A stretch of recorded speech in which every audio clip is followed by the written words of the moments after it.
আপনি কি জানেন বাংলাদেশে এমন কিছু শিল্প প্রতিষ্ঠান আছে যেগুলো শুধু দেশের অর্থনীতিতে অবদান রাখছে না, বরং আন্তর্জাতিক পর্যায়েও নিজেদের পরিস্থিতি গড়ে তুলছে।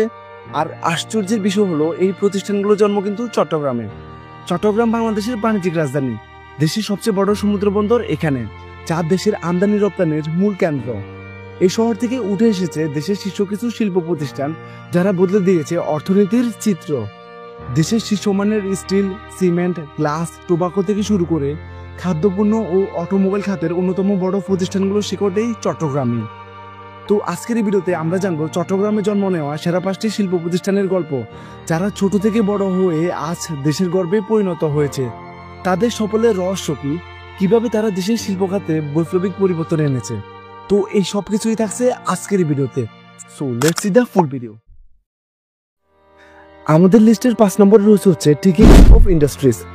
টিকি গ্রুপ অফ ইন্ডাস্ট্রিজ 1970 সালের পর থেকে এটি বাংলাদেশের বাজারে এক বিশাল শক্তিতে পরিণত হয়েছে। তেল থেকে শুরু করে প্লাস্টিক, স্টিল থেকে ফুড প্রোডাক্টস, টিকি গ্রুপের বিস্তৃতি এতই বড় যে আমরা প্রতিদিন এদের কোনো না কোনো পণ্য ব্যবহার করছি। 1972 সালে বাংলাদেশের স্বাধীনতার পরপরই চট্টগ্রামের দুই ভাই মোহাম্মদ আবু তৈয়ব এবং মোহাম্মদ আবুল কালাম তাদের পিতা মীর আহমদ সওদাগরের সাফল্যে অনুপ্রাণিত হয়ে ব্যবসায়িক যাত্রা শুরু করেন।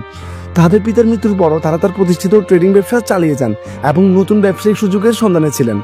এই প্রচেষ্টার ফলস্বরূপে তারা প্রতিষ্ঠিত করেন এই টিকি গ্রুপ অফ ইন্ডাস্ট্রিজ, যা বর্তমানে বাংলাদেশের অন্যতম বৃহত্তম কনগ্লোমারেট। প্রথম থেকে টিকি গ্রুপ পূর্ণ বাণিজ্যের মাধ্যমে তাদের কার্যক্রম শুরু করে এবং সময়ের সাথে সাথে তাদের উদ্যোক্তামূলক মানসিকতা এবং ব্যবসায়িক দক্ষতার মাধ্যমে তারা বর্জ্য তেল, স্টিল বোর্ড, কাগজ, টেক্সটাইল, প্যাকেজিং, চা চাষ, জাহাজ নির্মাণ, ভোক্তাপণ্য, ট্রেডিং, শেয়ার এবং সিকিউরিটি সব বিভিন্ন খাতে তাদের ব্যবসা সম্প্রসারিত করেন। টিকি গ্রুপের বর্জ্য তেল ব্যবসা বিশেষভাবে উল্লেখযোগ্য। তাদের বিভিন্ন ব্র্যান্ড যেমন পুষ্টি, হিলসা, রান্না ইত্যাদি বাংলাদেশের বাজারে সুপরিচিত এবং জনপ্রিয়। এছাড়া তারা স্টিল এবং বোর্ড উৎপাদনেও গুরুত্বপূর্ণ ভূমিকা পালন করেন। সময়ের সাথে সাথে টিকি গ্রুপ তাদের ব্যবসার পরিধি বাড়িয়ে আন্তর্জাতিক বাজারেও প্রবেশ করেছে। তাদের পণ্যসমূহ এখন বিভিন্ন দেশে রপ্তানি হচ্ছে, যা দেশের অর্থনীতিতে গুরুত্বপূর্ণ অবদান রাখেন। বর্তমানে টিকি গ্রুপের অধীনে প্রায় 50,000 কর্মী কাজ করছে, যা দেশের কর্মসংস্থানের ক্ষেত্রে উল্লেখযোগ্য ভূমিকা পালন করে।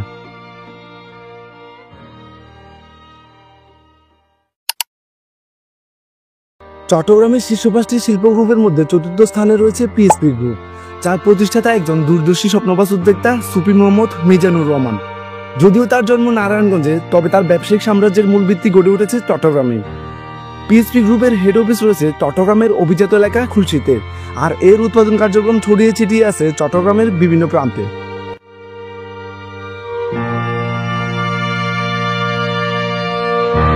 তাদের শুরুটা ছিল ছোট পরিসরে, কিন্তু সুফি মিজানুর রহমানের দূরদর্শিতা, সততা ও সামাজিক দায়বদ্ধতার মনোভাব পিএসপিকে দেশের অন্যতম বড় ইন্ডাস্ট্রিয়াল গ্রুপে পরিণত করেছে। পিএসপি গ্রুপ মূলত ডাইভার্সিফাইড কনগ্লোমারেট। এর কাজ করছে বহু খাতে, যেগুলোর মধ্যে অন্যতম হচ্ছে পিএসপি ফ্লট গ্লাস ইন্ডাস্ট্রিয়াল লিমিটেড, যেটি দেশের প্রথম ও একমাত্র ফ্লট গ্লাস উৎপাদনকারী প্রতিষ্ঠান, যেটা শুধু দেশেই নয় বিদেশেও গ্লাস রপ্তানি করছে। এরপর রয়েছে পিএসপি অটোমোবাইলস লিমিটেড, যেটি made in Bangladesh private car তৈরির প্রথম সাহসী প্রয়াস। এবং এছাড়া রয়েছে শিপ ব্রেকিং অ্যান্ড রিসাইকেলিং, যেটি দেশের শিপ ব্রেকিং ইন্ডাস্ট্রির বড় খেলোয়াড়। এছাড়াও real estate, steel, textile, agro power সহ প্রায় 35টিরও বেশি কোম্পানি রয়েছে তাদের অধীনে। পিএসপি গ্রুপ দেশের বহু মানুষের কর্মসংস্থান, উৎপাদনশীলতা বৃদ্ধি এবং বিদেশি রপ্তানি আয় বৃদ্ধিতে বিশাল ভূমিকা রাখছে।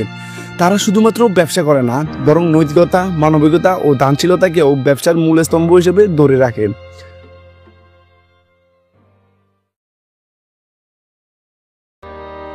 আমাদের তালিকার 3 নম্বরে রয়েছে চট্টগ্রামের গর্ব বিএসআরএম গ্রুপ। এই গ্রুপের যাত্রা শুরু হয় 1952 সালে, যখন চট্টগ্রামের একজন দূরদর্শী উদ্যোক্তা আকবর আলী একটি স্বপ্ন নিয়ে এগিয়ে আসেন। তার বিশ্বাস ছিল চট্টগ্রামের মাটি দিয়ে বাংলাদেশে অসাধারণ কিছু সৃষ্টি করা সম্ভব। সেই বিশ্বাস থেকে তিনি প্রতিষ্ঠা করেন বাংলাদেশ স্টিল রিরোলিং মিলস, যা পরবর্তীতে পরিচিত হয় বিএসআরএম গ্রুপ নামে। বিএসআরএম শুধুমাত্র একটি শিল্প প্রতিষ্ঠান নয়, এটি চট্টগ্রামের শিল্প শক্তির প্রতীক। দেশের সবচেয়ে বড় এবং আস্থাভাজন স্টিল উৎপাদক এই কোম্পানি আজ দেশের মেগা প্রকল্পগুলোতে অবদান রাখছে, হোক সেটা পদ্মা সেতু, মেট্রো রেল কিংবা এলিভেটেড এক্সপ্রেসওয়ে। বিএসআরএম গ্রুপ শুধু দেশেই নয়, আন্তর্জাতিক পর্যায়েও বাংলাদেশের পরিচিতি বহন করছে। তাদের পণ্য মানসম্মত, টেকসই এবং বিশ্বমানের, যা চট্টগ্রামের নামকে নতুন উচ্চতায় নিয়ে গেছে। বিএসআরএম গ্রুপের প্রতিষ্ঠাতা আকবর আলী উচ্চ বেতনের চাকরি পাওয়ার পরও সৌদি আরব যাননি, কারণ তার বাবার কথা তার মনে গেঁথেছিল। তার বাবা বলেছিলেন, তুমি বিশ্বের যে কোনো দেশে যেতে পারো, কিন্তু চট্টগ্রামের মতো শান্তি আর কোথাও পাবে না। এখানে সংস্কৃতির সমস্যা নেই, মানুষ ভদ্র, ধার্মিক এবং বিনিয়োগের জন্য প্রয়োজনীয় সব সুবিধা রয়েছে। সেই বিশ্বাস থেকে তিনি চাচার সঙ্গে করাচিতে ইস্পাত পণ্যের ব্যবসায় হাতে খড়ি নেন। সেখান থেকে অর্জিত অভিজ্ঞতা নিয়ে 1977 সালে ফিরে আসেন চট্টগ্রামে এবং যোগ দেন পরিবারের প্রতিষ্ঠিত বিএসআরএম কারখানায়। কারখানায় এসে তিনি নিজের চোখে দেখলেন, এই শহরে ইস্পাত শিল্প গড়ে তোলার জন্য বন্দরের সহজ প্রাপ্তি, গ্যাস, বিদ্যুৎ, পানি সবই রয়েছে। বাবার অভিজ্ঞতা আর নিজের শেখার আগ্রহ দিয়ে খুব দ্রুত তিনি হয়ে ওঠেন এক দক্ষ উদ্যোক্তা। বিএসআরএম ধীরে ধীরে হয়ে ওঠে দেশের অন্যতম শিল্প গ্রুপ। 2008 সালে তারা বাজারে আনে উচ্চ শক্তির রড, যা দেশের নির্মাণ শিল্পে এক বিপ্লব ঘটায়। 2015 সালে বড় স্থাপনার জন্য আনা হয় বিএসআরএম ম্যাক্সিমা 80 গ্রেডের রড, যা ব্যবহৃত হচ্ছে সুউচ্চ ভবন, পারমাণবিক বিদ্যুৎ কেন্দ্র, টানেল ও বৃহৎ সেতু নির্মাণে। ভূমিকম্প প্রবণ এলাকার জন্য বিএসআরএম আল্টিমা এবং উপকূলীয় এলাকার জন্য লবণাক্ততা প্রতিরোধী রড বিএসআরএম সেঞ্চুরে এনেছেন তিনি নিজেই। কিন্তু এখানে থেমে থাকেননি আকবর আলী। তার প্রিয় শখ মানুষের জন্য কাজ করা।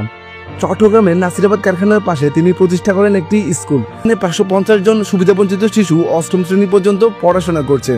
যারা মেধাবী তাদের কলেজ, বিশ্ববিদ্যালয়ের খরচ বহন করছেন তিনি নিজেই।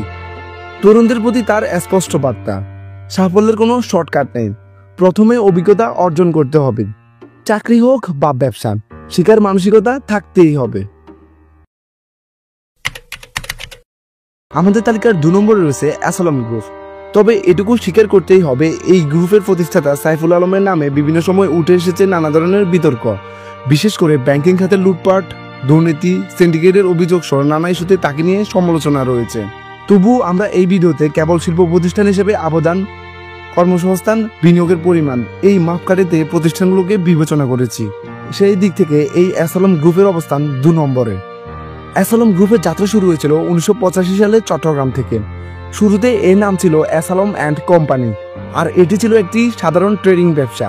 এরপর 1988 সালে প্রতিষ্ঠাতা সাইফুল আলম চালু করেন চেয়ারকোস লাক্সারি সার্ভিস লিমিটেড, যা ছিল পরিবহন খাতে তাদের প্রথম উদ্যোগ। 1995 সালে তারা ইস্পাত শিল্পে প্রবেশ করে গড়ে তোলে অ্যাসালম স্টিল লিমিটেড। মাত্র 4 বছরের মাথায় এই কোম্পানির 3টি ইউনিট স্থাপন করা হয়, যা তখনকার সময়ে ছিল একটা বিশাল অগ্রগতি। এরপর 2000 সালে আত্মপ্রকাশ করে তাদের 2টি প্রতিষ্ঠান, অ্যাসালম হেসারি লিমিটেড এবং অ্যাসালম সিমেন্ট লিমিটেড। 2001 সালে আসে অ্যাসালম ভেজিটেবল অয়েলস লিমিটেড। মজার বিষয় হলো 1999 সাল থেকে 2007 সাল পর্যন্ত প্রায় প্রতি বছরেই অ্যাসালম গ্রুপ এক বা একাধিক নতুন কোম্পানি গড়ে তোলে। 2002 সালে প্রতিষ্ঠিত হয় অ্যাসালম ব্যাগ ম্যানুফ্যাকচারিং মিলস লিমিটেড। 2003 সালে আসে চিমন ইস্পাত লিমিটেড, গ্যালকো স্টিল বাংলাদেশ লিমিটেড এবং একাধিক রিয়েল এস্টেট কোম্পানি, যেগুলোর মাধ্যমে তারা আবাসন খাতেও প্রবেশ করে। তারপর খাদ্য, সিআই শিট, সিআর কয়েল, বিদ্যুৎ, জ্বালানি, বর্জ্য তেল, এগ্রো, তৈরি পোশাক, shipping, electronic media, telecommunication, hotel ও রিসোর্ট, ব্যাংক এবং আর্থিক প্রতিষ্ঠান গড়ে তোলে এই অ্যাসালম গ্রুপ। তাদের আয়ের সাথে পাল্লা দিয়ে বেড়েছে নানা ধরনের দুর্নীতির অভিযোগ, অর্থ পাচার, ঋণ জালিয়াতি, ঋণ খেলাপ, ব্যাংক লুট, এরকম নানা দুর্নীতি করে এই শিল্প গ্রুপের মালিক সাইফুল আলম দেশের জিডিপি এর 4% লুটে নিয়েছে। আমাদের তালিকায় 1 নম্বরে রয়েছে হচ্ছে আবুল খায়ের গ্রুপ। আবুল খায়ের গ্রুপের গল্প নিঃসন্দেহে সিনেমার গল্পকেও হার মানায়। নোয়াখালীর বেগমগঞ্জের নাটেশ্বর তখন ছিল নিঃসন্দেহে এক প্রত্যন্ত গ্রাম।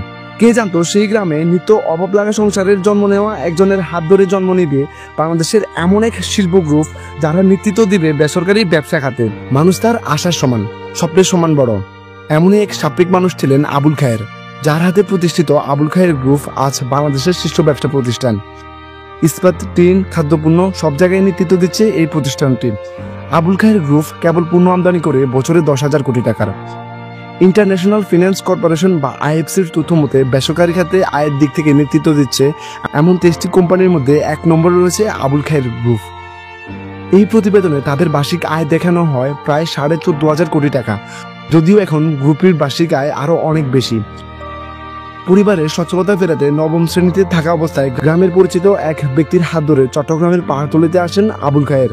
তখন তিনি একেবারে খালি হাতেই আসেন। সেটি ছিল 1943 সালে, যখন তার বয়স ছিল মাত্র 17 বছর। টিকে থাকার লড়াইয়ে প্রথম চাকরি নেন মুদি দোকানে। তারপর চাকরি ছেড়ে পাহাড়তলী বাজারে 4 বছরের মাথায় মুনিয়ারি পণ্যের দোকান দিয়েছিলেন। আবার সেই দোকানের লাভের টাকায় পাহাড়তলী বাজারে বিড়ির কারখানা গড়ে তোলেন। দুজন কর্মী নিয়ে শুরু করেন হাতে বানানো বিড়ি। ব্যবসা একটু একটু করে বড় হতে শুরু করেন। বিড়ির কারখানার বাইরে ইটভাটা ও লুঙ্গি কারখানা গড়ে তুলেছেন, করেছেন সিনেমা হলে বিনিয়োগ এবং শুরু করেছিলেন পূর্ণ বাণিজ্য। তবে বড় শিল্পের গোড়াবর্তনের আগে 1978 সালের 4 ফেব্রুয়ারি মাত্র 49 বছরে মারা যান আবুল খায়ের। আবুল খায়ের যখন মারা যান তখন তার বড় সন্তান আবুল কাশেম চট্টগ্রাম বিশ্ববিদ্যালয়ে অনার্স প্রথম বর্ষে পড়াশোনা করতেন। আবুল খায়ের স্ত্রী মাসুদা বেগম তখন দিশেহারা। একদিকে ব্যবসা টিকিয়ে রাখা, অন্যদিকে 8 ছেলেমেয়ের পড়াশোনা, সব মিলিয়ে বেশ কঠিন পরীক্ষার সম্মুখীন পড়েন তিনি। এই অবস্থায় বড় ছেলে আবুল কাশেমের পড়াশোনার পাশাপাশি যুক্ত হন ব্যবসায়। অন্যদিকে গৃহিণী থেকে মাসুদা বেগম প্রতিষ্ঠানের চেয়ারম্যানের দায়িত্ব নেন। কয়েক বছরের মাথায় আবুল খায়ের রেখে যাওয়া শিল্প ও ব্যবসা টিকিয়ে রাখার পরীক্ষায় উত্তীর্ণ হয় তার উত্তরসূরিরা। 1983 সালে বাংলাদেশ চিনি ও খাদ্য শিল্প কর্পোরেশনের নাসিরাবাদ শিল্প এলাকায় বালাগামওয়ালা ভেজিটেবল প্রোডাক্ট কারখানায় তাদের মালিকানা আসে। বিড়ির কারখানা মোট ঘুরিয়ে দিয়েছিল আবুল খায়ের, আর তার উত্তরসূরিদের ক্ষেত্রে ছিল বালাগামওয়ালা ভেজিটেবল প্রোডাক্টস কারখানা। আগের ব্যবসা আর নতুন শিল্প মিলে বড় হওয়ার পথ তৈরি করে দেয় আবুল খায়ের গ্রুপকে। বিনিয়োগ থেকে লাভের টাকায় নতুন শিল্প গড়ে তোলার মনোযোগ দেন সন্তানেরা। বাবার মতো সন্তানদেরও ছিল শিল্প কারখানা গড়ে তোলার অদম্য ইচ্ছাশক্তি। মৃত্যুর আগে আবুল খায়ের যেন উত্তরসূরিদের জন্য উদ্যোক্তা হওয়ার বীজ বপন করে দিয়ে গিয়েছিলেন। তার সন্তানেরা সেখান থেকে কঠোর পরিশ্রম করে আবুল খায়ের গ্রুপকে নিয়ে গেছেন দেশের শীর্ষস্থানীয় শিল্প গ্রুপে। আবুল খায়ের গ্রুপ বর্তমানে শিল্পের অনেক গ্রুপে নেতৃত্ব দিচ্ছেন। বর্তমানে দেশের সবচেয়ে বড় সিমেন্ট কারখানা শাহ সিমেন্ট আবুল খায়ের গ্রুপের, যাদের ভার্টিক্যাল রোলার মিলটি গিনেস বিশ্ব রেকর্ডে নাম তুলছে। বছরে 1/2 কোটি টন সিমেন্ট উৎপাদিত হয় এই কারখানায়। দেউডেনের বাজারেও তারা শীর্ষে আছেন। এছাড়া স্টিল উৎপাদনে একেএস নিয়ে আসে বাংলাদেশের প্রথম ইলেকট্রিক আর্ক ফার্নেস প্রযুক্তি। বার্ষিক 12 লাখ টন রড উৎপাদনের এই উৎপাদন দিয়ে একেএস ব্র্যান্ড বাজারের দ্বিতীয় শীর্ষ অবস্থানে উঠতে খুব বেশি সময় নেয়নি। দ্রুততম সময়ে স্যানিটারি পণ্যের শীর্ষস্থান অর্জন করেছেন তাদের ব্র্যান্ড স্টেলা। এছাড়া মার্কস ব্র্যান্ডের গরুর দুধ সহ অনেক খাদ্য পণ্যের শীর্ষ অবস্থানটি তাদের। চায়ের ব্র্যান্ড সিলন বাজারের দ্বিতীয় অবস্থানে। সমুদ্র ও নৌপথে নিজস্ব জাহাজ এবং নৌযানের পাশাপাশি সড়কপথে পণ্য পরিবহনে এই প্রতিষ্ঠানটির বড় বিনিয়োগ রয়েছে। আবুল খায়ের গ্রুপের হাত ধরে প্রায় 50,000-এরও বেশি মানুষের কর্মসংস্থান হয়েছে।